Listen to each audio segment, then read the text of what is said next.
There is a silence moving through our world, a silence so subtle most never notice it, yet its absence is everywhere. Those who once walked among us, with piercing clarity in their eyes, with a presence that unsettled and illuminated in equal measure, are vanishing. They are not lost to violence or disaster, but to something more elusive, a quiet retreat from a society deafened by noise and blinded by spectacle. Carl Jung once spoke of the rare individual who awakens to truths too heavy for the collective to bear.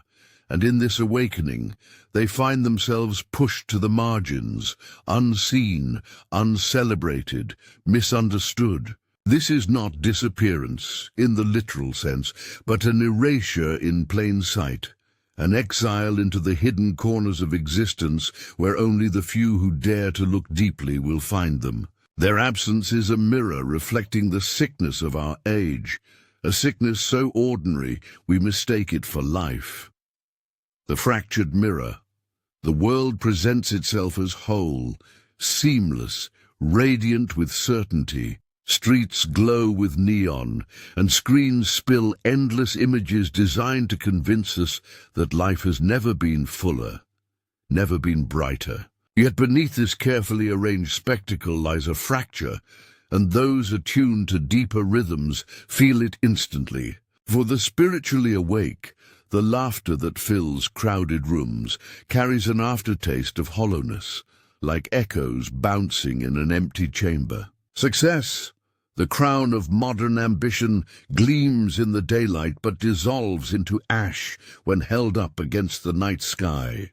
What others chase with conviction, the relentless climb, the celebration of acquisition, the ceaseless pursuit of belonging, rings false to them, as though society's orchestra were playing a grand symphony out of tune. This dissonance is not chosen, nor is it welcome. It arises like a wound opening, an unbearable clarity piercing through the veil. In these moments, the spiritually awake stand at the edges of the crowd, watching smiles stretch across faces that feel painted rather than lived. They sense the roles people wear, the masks exchanged daily without question, and their hearts ache with a truth no one else admits.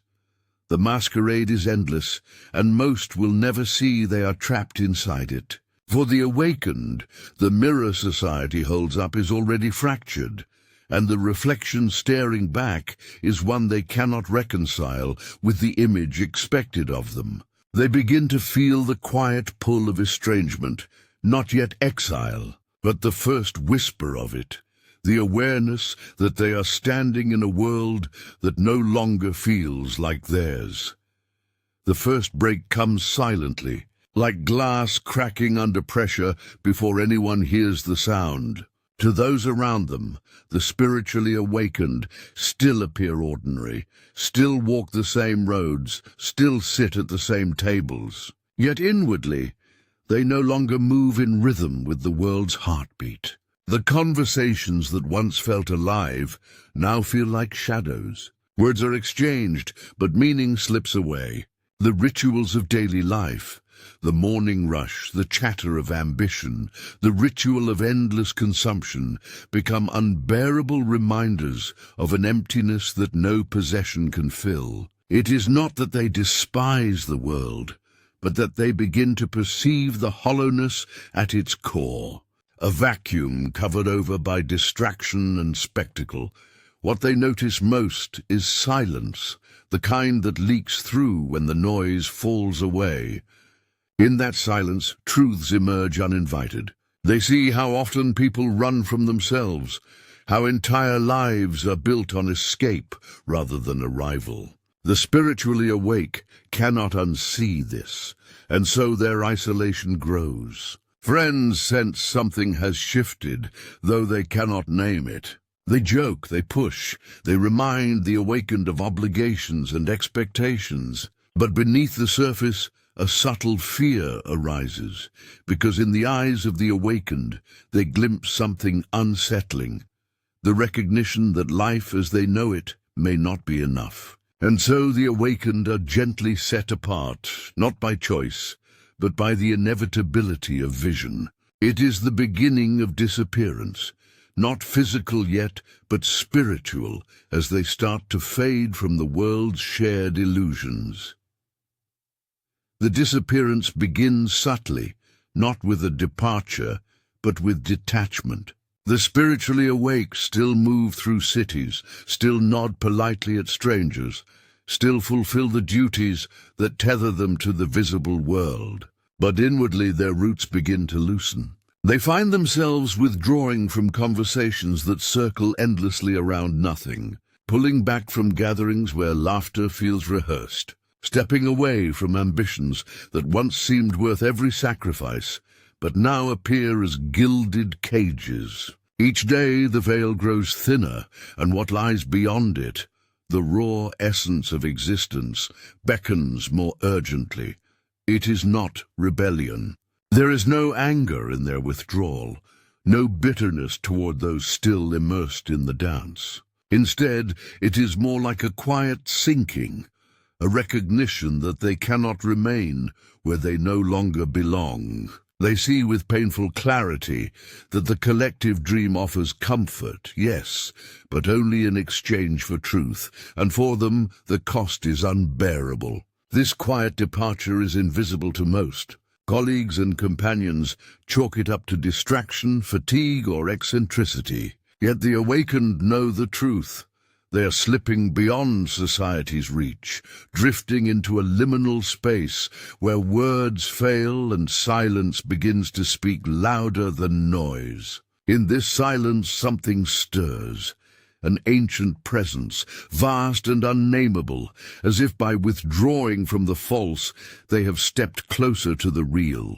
And though this path is lonely, it is also luminous, carrying them further into a realm where few dare to follow. Night arrives like a gentle accomplice, wrapping the awakened in a darkness that feels more honest than daylight. Under the quiet sky, they sense the world's machinery slowing, the humming grids of commerce, the pulse of endless notifications, the anxious rush of those still chasing meaning through accumulation.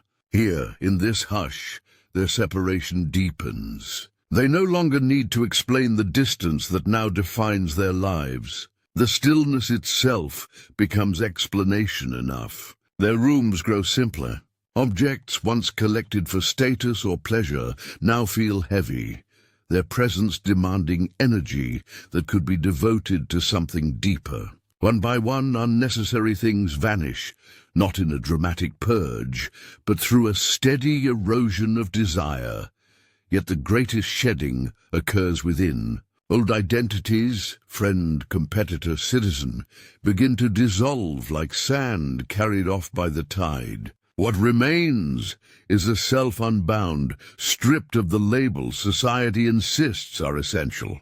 It is terrifying at first, this exposure, like standing naked before an infinite sky. But in the terror blooms an unexpected peace, a sense that truth has always waited beneath the noise. From this quiet vantage, they can see the spectacle of society for what it is.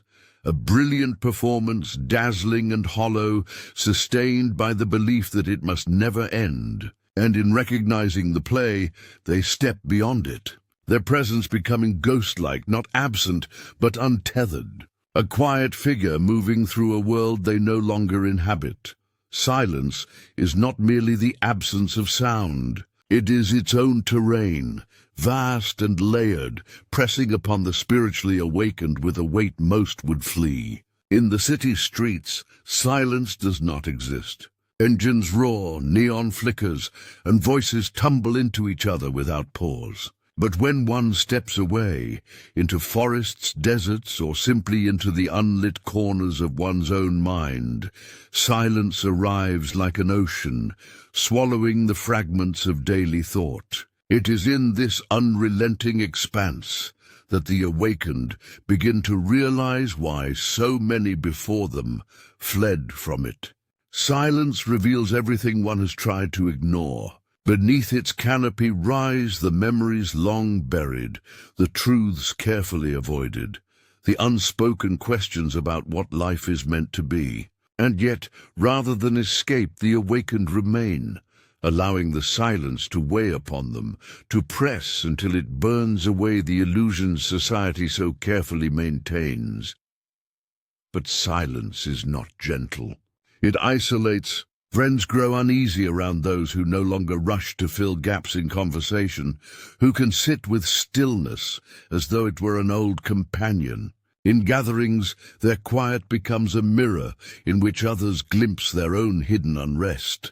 And so the awakened are often marked as strange, unsettling, or aloof. Yet for the one who has tasted the depth of this silence, there is no turning back. Each word now feels costly, each noise an intrusion, for silence itself has become the truest form of dialogue. It speaks not in sentences, but in currents, in textures of air and heartbeat, in the soft pulse of existence itself.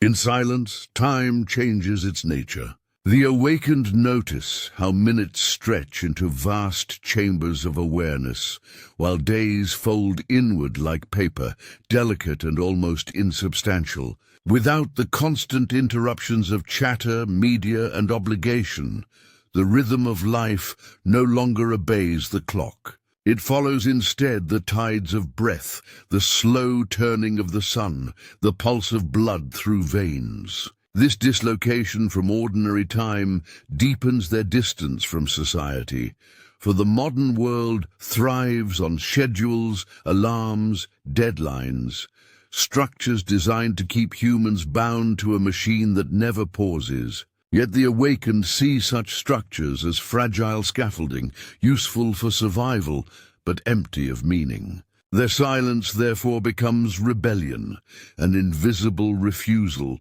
to be swept into the frantic march. But with this gift comes burden. Loneliness settles in the spaces where conversation once lived. The silence, heavy and immense, can sometimes feel like exile. There are nights when the awakened press their palms against the window, yearning for connection, yet unable to return to the old rituals of distraction. They wonder if their retreat is selfish, if society's rejection of silence is proof that human beings are meant to speak, to act, to fill every gap with presence. And yet, deep within that questioning, silence whispers again, reminding them that absence is not emptiness, but clarity. Slowly the loneliness transforms, not vanishing but reshaping itself into solitude, a companion rather than a wound. And in this solitude they begin to hear what the world has always drowned out, the unbroken murmur of life itself, vast and ancient, echoing beneath every breath. The silence grows into a sanctuary, but it also becomes a crucible. Within its vastness, the awakened are forced to confront not only the world's illusions, but their own.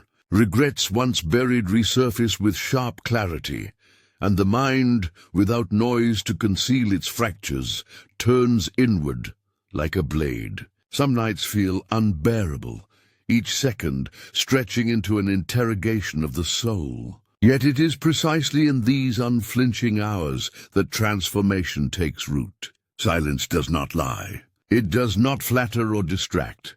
It strips away every mask, revealing the rawness of being, the ache of unhealed wounds, and the fragile truth of what one really is beneath the roles assigned by society. In this way, silence is both torment and teacher. The awakened learn to sit within its fire until the burning becomes illumination, until the pain folds into acceptance. They discover that silence is not passive. It is alive, breathing, shaping, pulling them toward an authenticity that cannot be explained, only lived. Others, watching from the outside, mistake this quietude for detachment, imagining the awakened to be cold, indifferent, perhaps even arrogant. But in truth, they are learning to listen in ways most have forgotten, to the shifting of leaves in the wind, to the heartbeat of the earth beneath their feet, to the faint tremors of their own inner voice. And with every layer of listening, the silence deepens, not a void, but a resonance, a field of meaning greater than any spoken word could capture. At last, silence begins to reshape them entirely, not as an external retreat, but as an internal state they carry wherever they walk.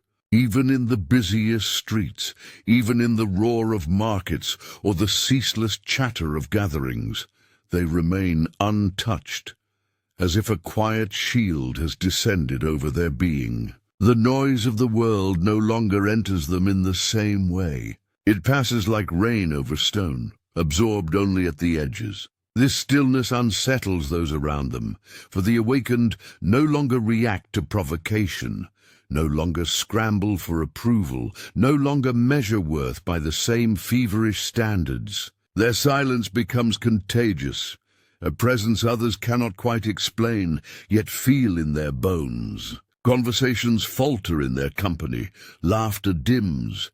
The very air grows heavy with the awareness of something unspoken, but this is not withdrawal, it is transformation. The awakened begin to see silence as the true foundation of life, a ground from which all words and actions should arise. They no longer fear its weight. They embrace it as the most honest companion they have ever known. In silence, they perceive the fragility of empires, the futility of endless striving, and the shimmering beauty hidden in moments that pass unnoticed by those too busy to be still. And so their journey deepens, their separation from society no longer driven by rebellion or weariness, but by reverence for the silence that has remade them. They become vessels of stillness, moving through a world terrified of quiet, carrying with them the echo of something ancient, unbroken, and eternal.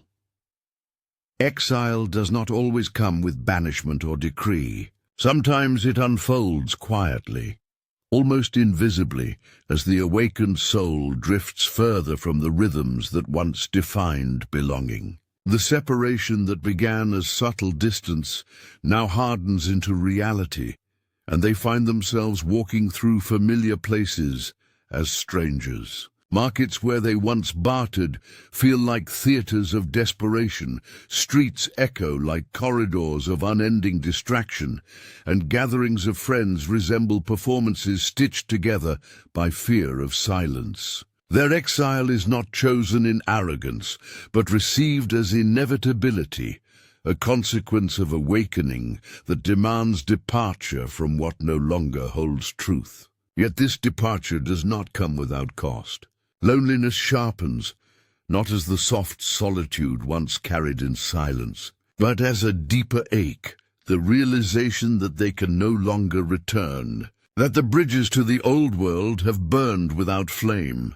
There is grief in this exile, a mourning for the comfort of illusions, for the warmth of shared ignorance, for the ease of being part of a story one no longer believes. Nights become long corridors filled with questions.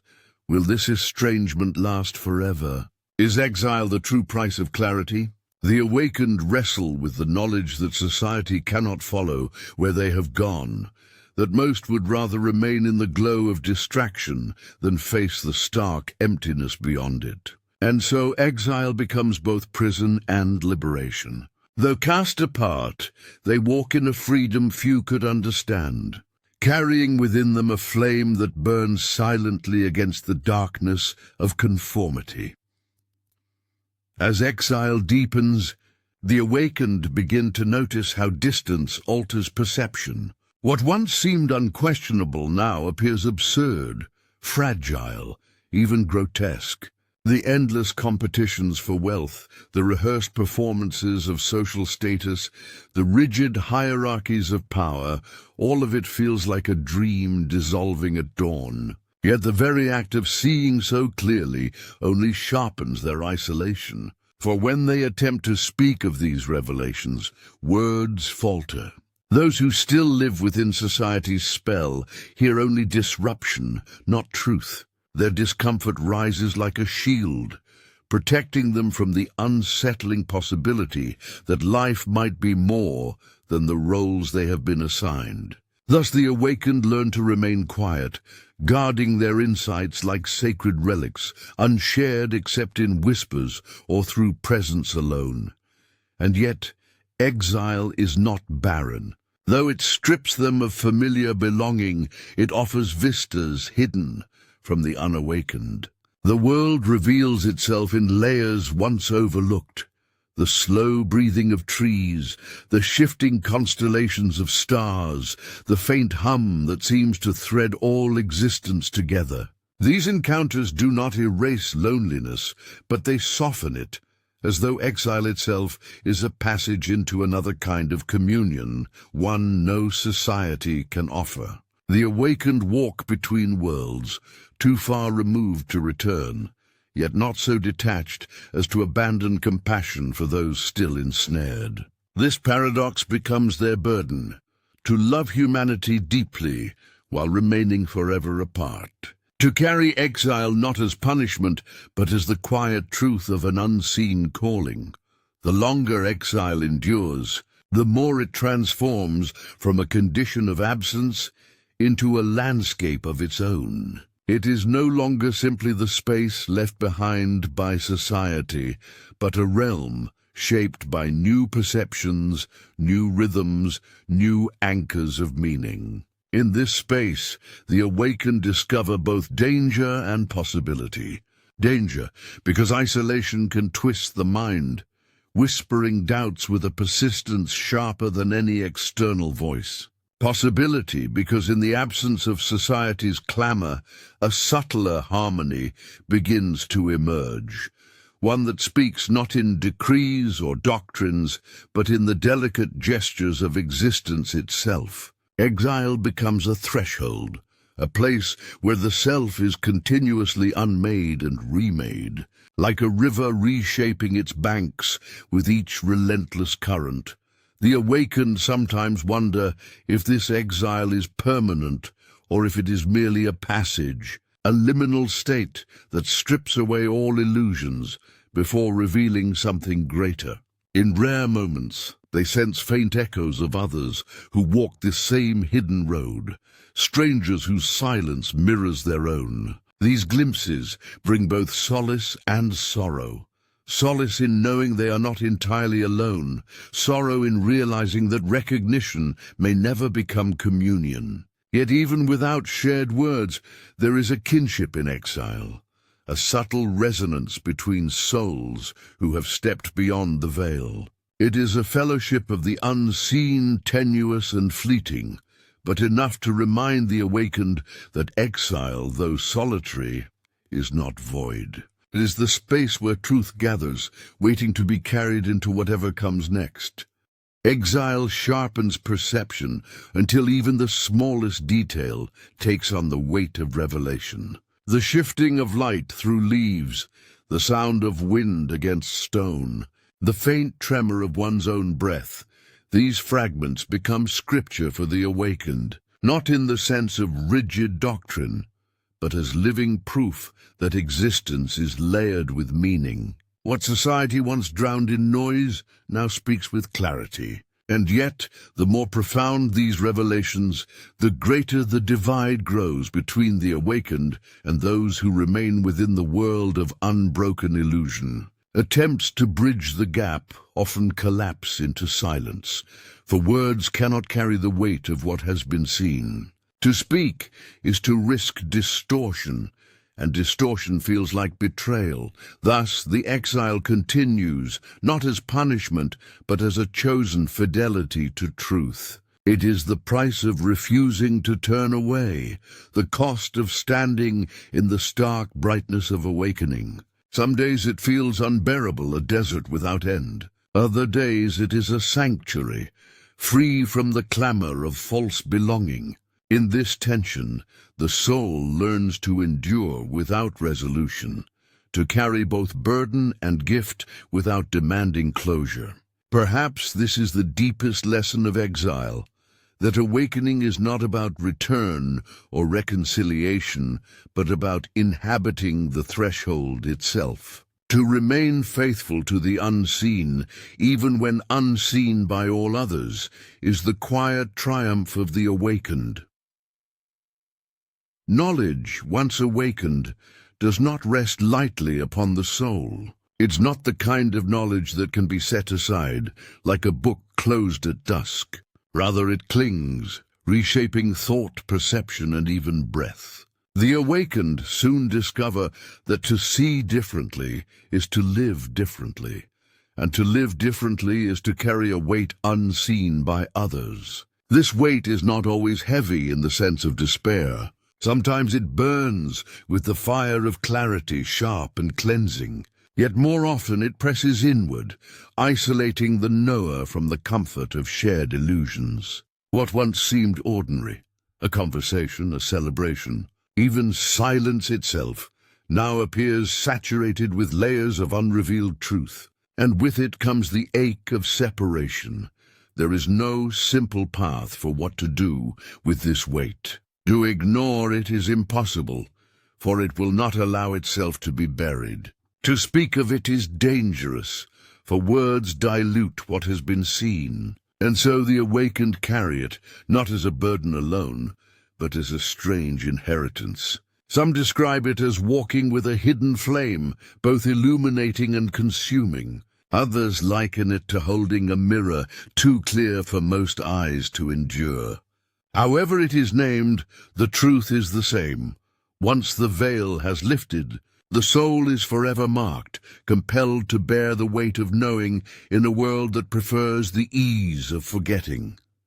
The weight of knowing often reveals itself most clearly in moments of attempted return. The awakened may find themselves among old friends, old rituals, old places once cherished. Outwardly, everything seems unchanged, yet within, a fracture has formed. Laughter feels hollow. Conversations circle without substance, and gestures that once carried comfort now seem like shadows of forgotten meanings. It is not that the awakened despise these things. Rather, they see too deeply into them. The mask of familiarity has been stripped away, and what remains is raw, fragile, unshielded. In such moments, the awakened realize that they are strangers in their own lives, inhabitants of a reality no longer shared.